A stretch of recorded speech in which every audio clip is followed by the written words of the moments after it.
आई भैया अपने सबन के सेवा में अभी एक हम भजन जब आप भेज रहा बानी कि सीता के दूसर का वनवास काहे भइल। ये भजन जब हमरा वाला के भेज रहा बानी एगो सुगा और सुगनी पर ही कहानी बा। आई विचार करी एगो सुगा आ एगो सुगनी वाल्मीकि बाबा के आश्रम में रहत रहे लोग। अब वाल्मीकि बाबा जितना रामायण लिखस आप पढ़स ई सुगवा सुगनिया दोनों सुनसन।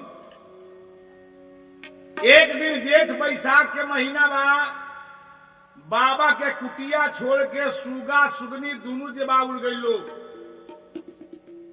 और उड़ते उड़ते जाके पहुंच गई लोग राजा जनक जी के राज में। बड़ी जेठ के महीना में कड़कड़ुआ घाम जब उगर रहे उनके फुलवारी में दोनों सुगा सुगनी जब आराम लागलो करे। सुगिया पूछत दिया कि बड़ा सुहावन ही बगीचा बा फुलवारी बा हमनी के कहां तक ले गा गई बनी से हे प्राणनाथ। सुगवा कहता कैसे अरे सुंदर फुलवारी में हो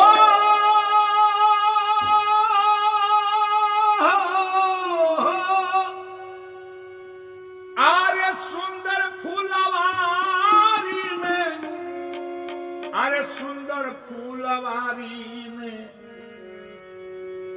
आराम कल सुगिया रे सुंदर फूलवारी में आराम करे सुगिया रे सुंदर फूलवारी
बड़ा सुंदर फुलवारी बा आता पता छोड़ दो आय आराम करो आय अच्छा से जब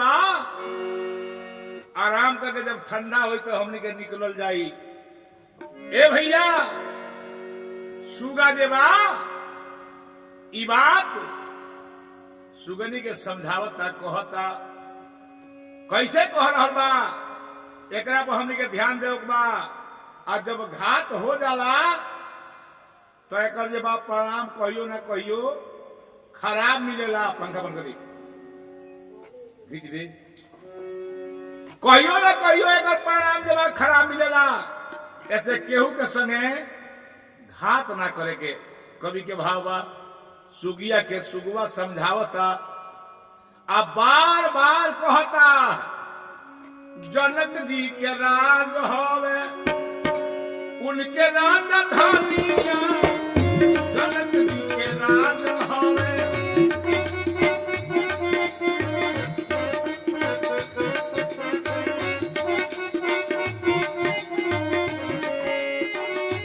ओ यही में आराम बोले प्यारी रे सुगनिया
सुगनी हिजा आराम करता रहे तले फुलवारी में भ्रमण करे खतरा जगत जननी माता सीता अपना सहेली लोग के संगे वही फुलवरिया में आ गईली।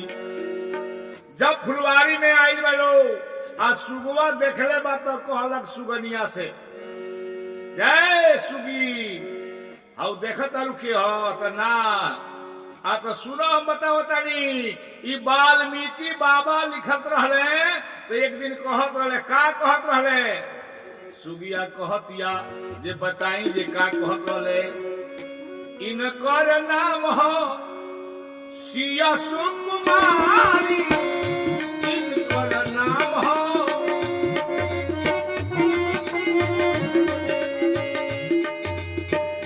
राजा जनक जी के हई रे दुलारी आर्य राम जी से होई शादी राम जी से होई शादी जइए अयोध्या ससुरारी में आराम कल सुनियारी सुंदर फूलवारी में आराम कल सुनियारी अरे सुंदर फूलवारी अरे सुंदर फूलवारी में जनक राजधानी में आराम कल सुगियारे सुंदर फूलवारी में। ये महाराज जब इतना बात सुगा सुगनी लागल लोग कहे जे इनकरे जे बाद धनुष जग होई भगवान राम आके धनुष के तुड़ी हैं आ इनकरे बियाह राम से होई आ जहाँ बाबा लिखेला रामायणवा वही राज में इनकर डोली जाई। ए महाराज जब इतना बात सुगा सुगनी लोग कहले बा तो सीता कहली कि हमरे राज में आके हमरे बगीचा में बैठ के आ हमरे के गोरियावत से दूगो ऐसे कनी के दंड दहल एकदम जरूरी बा। सीता प्रेम पूर्वक कहली गए सुगी है ने अब अरे आवत तारे के दूध भात खोआ खियाए अपना गोदी में सुताए बड़ा शुभ बात तू कहले बालू तनी सुगी हमरा लगे आजा। सुगी तो निर्छली रहे सुगी ना जानलक जे हमनी के संग ऐसा धोखा हुई आ हैसर पुरुषोत्तम के पत्नी जे राम के पत्नी बनी वो हमनी के संग ऐसा छल करी। सुगी टप दे आके सीता के गोदी में बैठ गई। जब सुगी बैठक या तो कहली सीता तो सुन लो हमारे के तनी को हमरे फुलवारी में गरियावत रहो आ हमरे फुलवारी में बैठल बाड़ो हमरे राज में बाड़ो आ तोहनी गाड़ी देता हमारे देवा शादी राम से हुई कौन राम। सुगिया कहलक रे महारानी हम साच कहतनी बाबा वाल्मीकि जी बात लिखत रहले पढ़त रहले तब हम सुनले बानी ऐसे हमारा के छोड़ दो जाओ हमरा के मत पकड़ी। सीता कहली सुन लो जवले न धनुष टूटी राम नहीं आई है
फुलवारी में आराम कर सुयारी, जनक फुलवारी में आराम कर सुयारी।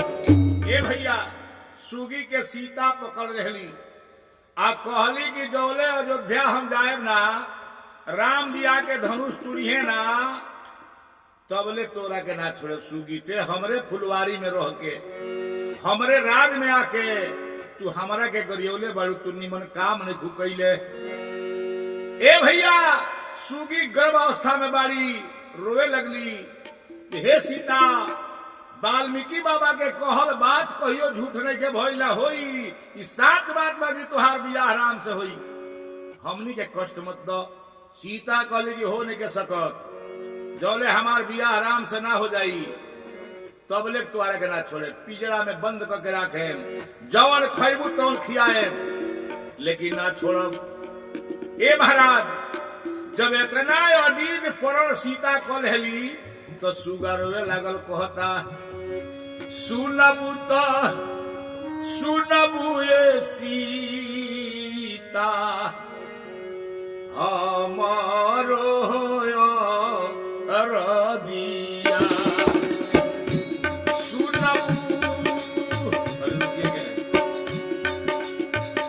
सुनबू ए सीता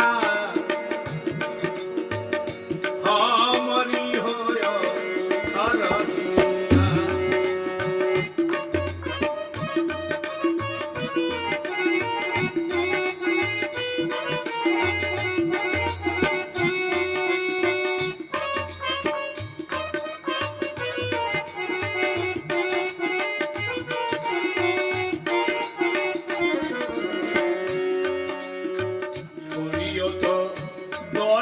सीता छोड़ियो तो गनाए सीता हमरो सुगनिया।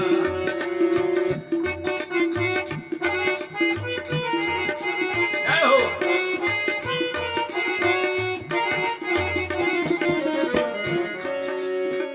सुगनी के बिना के सीता रही ना हो पाराना।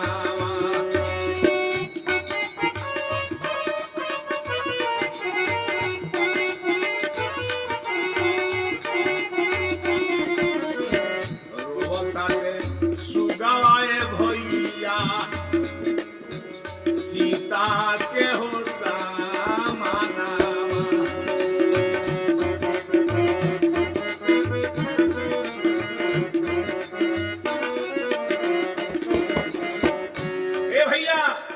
सुगा रोए लागल, सीता के बहुत निहोरा करता सुगा, लेकिन सीता कहली कि केतनो रोब गईब जले धनुष जग होई ना, धनुष टूटी ना, हमार बियाह राम जी से होई ना, तोले तोहनी के ना छोड़ब। ए महाराज सुगा के निहोरा करत करत जब घंटन बीत गईल आ बुझ गई सुगा कि सीता हमारा पत्नी के ना छोड़ी हम, तो होता का रोवते रोवते हो सुगा के छूटले हो पाराना।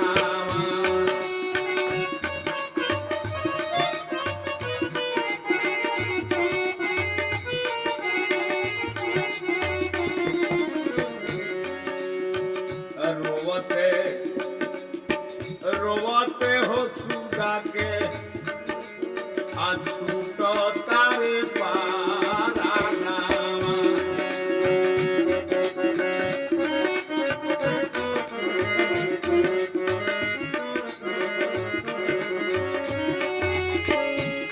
हो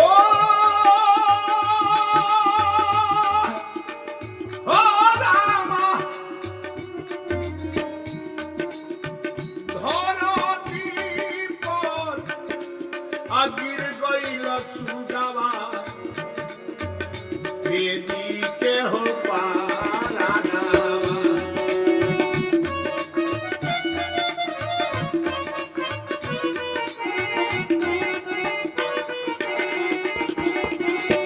ए भैया सुगा के प्राण छूट गई, वो पत्नी के वियोग में धड़ाम के धरती पर गिर गई, आपन प्राण गंवा दिल सुगा।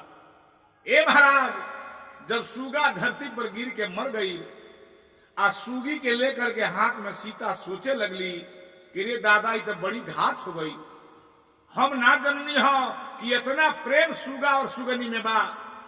ए महाराज, जब सुगा गिर के मर जाता, आ सुगी जब देखतिया अपना मरल सुगा के, तो रोवतिया कहतिया,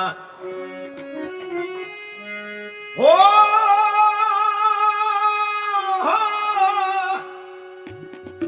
अरे सीता सुन हमार बात, सीता सुन हमार बात, चढ़ल जवानी में सैया के मार दिहल, सुगिया रोवे पुंका भार,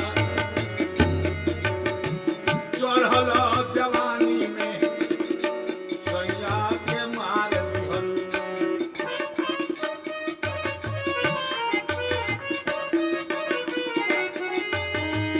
जय हो।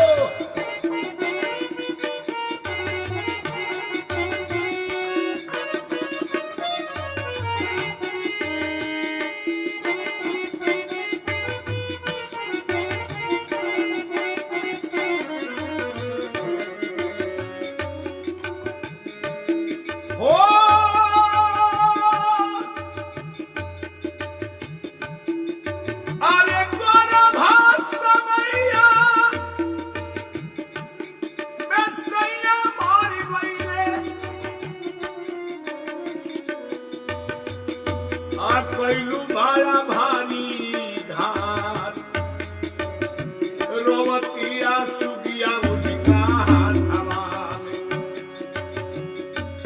बहे असुआ के धार, रोवतिया सुगिया उनका हाथवा में। ए भैया, सुगी झर झर रोवे लागल, पति के मरल लाश देख करके वही हाथ में कलपतिया कलक, सीता तू निमन काम नहीं कैले, हमरा पति के मार के, हमरा के पकड़ गई गर्भावस्था में, तू हमरा पति के मार दे वियोग में, तो सुना सीता, तोहरा के आज हम सरापतनी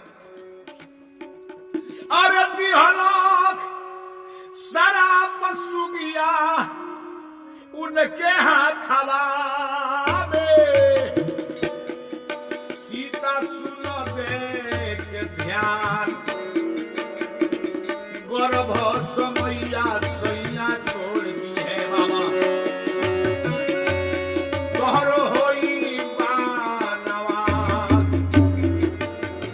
अरे गर्भ समय में सैया छोड़ दी है।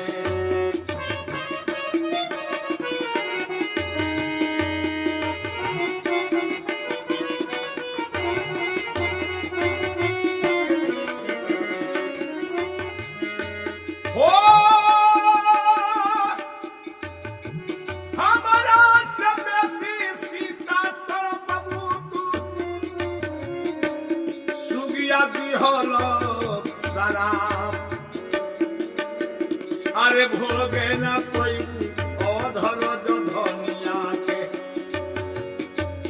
सैया भी है तोहरो प्यार, अरे भोगे न कोई अधर जो धनिया के। जय हो।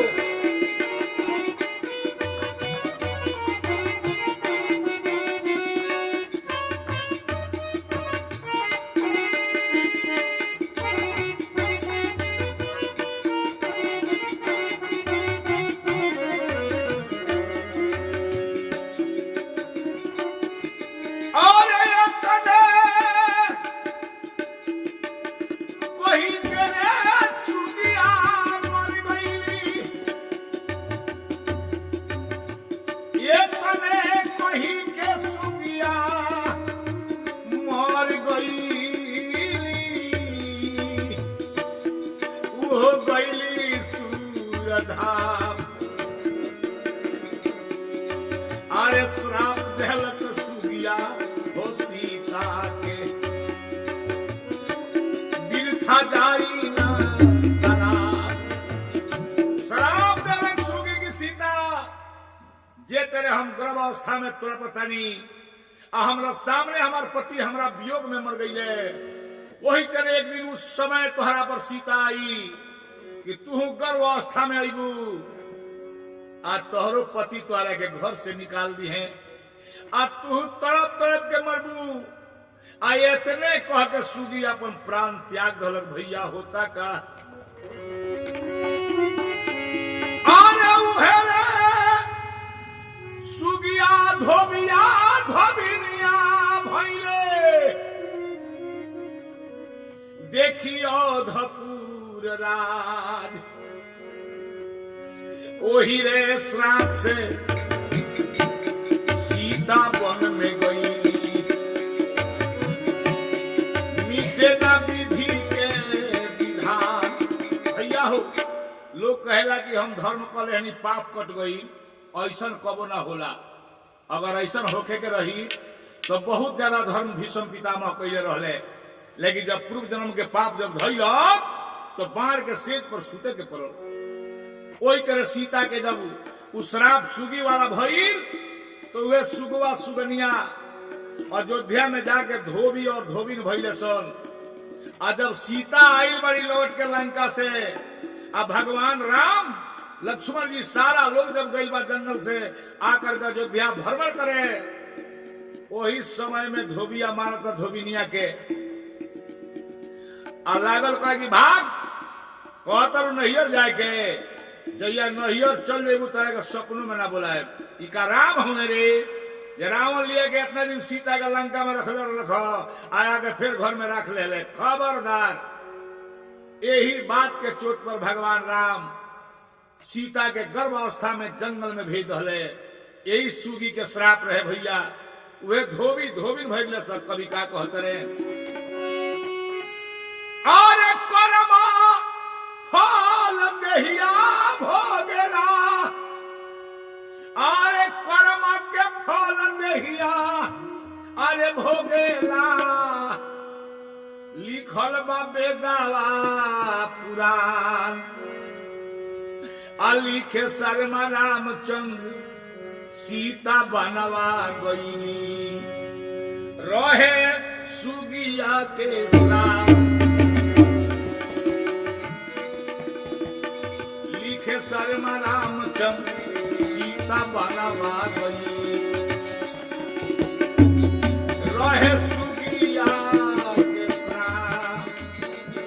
लिखे शर्मा रामचंद्र सीता बनवा गई। और जनक फूलवारी में, जनक फूलवारी में, अरे सुंदर फूलवारी में आराम बोल सुगिया रे। जनक फूलवारी में आराम करे सुगिया